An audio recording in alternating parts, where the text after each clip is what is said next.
Hello everyone, this is Daryl. I work as a software developer, and in this video I'm going to be continuing my playthrough of TIS-100. We're going to be moving on to, let's see here, this is going to be level 10, because this doesn't count as a level. And this is going to be signal pattern detector. So let's get started and take a look at this. Alright, so read a value from in. So there's only one in, one out in this one. Look for the pattern 0, 0, 0. Write 1 when pattern is found. If not true, write 0 instead. Okay, so basically you're always going to return 0 unless this one and the last two were zeros. Okay, this one sounds pretty easy, but we'll see how this actually goes. So we're going to move up to ACC, JZ to EZ. So if it's equal to 0, then go to equals 0 label. If it's not equal to 0, we'll just put this here because we're going to need that later. But if it's not equal to 0, then it'll be here, in which case we're going to want to swap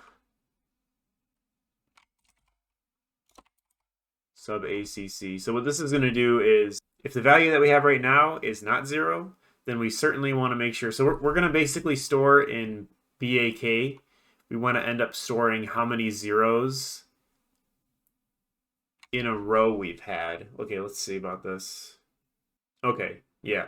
So we're going to basically want to store how many zeros in a row we've had. And we'll probably just keep it at a max of 3. So if it's not equal to 0, we want to make sure that this BAK value is 0. So we're going to swap. And if you sub ACC from whatever it is, then that's going to make it 0.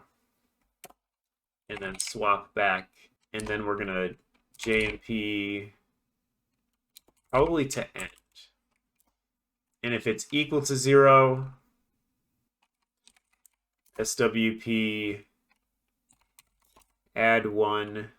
Or we'll let the BAK value go above 3, that's fine.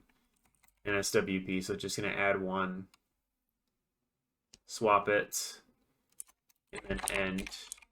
It's just going to be, that's actually a good point. Let's ignore this final swap here for a second. So we still have whatever BAK is in here. We're going to move ACC to down. And then we're going to SWP. So we should be sending on how many zeros in a row we've had to this one. And then this one, you're going to move up into ACC. Sub 3. Actually, let's do a sub 2. So if you sub 2, then you can check if it's still greater than 0. So JGZ, GZ, and later we'll need this GZ.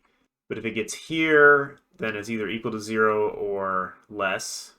So we don't want to return a 1. So then in this case, all we want to do is move 0 down and JMP end, which we'll need end later. But if it's greater than 0, then just move 1 down. And then that's basically it, I think. And move upright and move left down. Move like that. Let's give that a shot. All right, let's do run.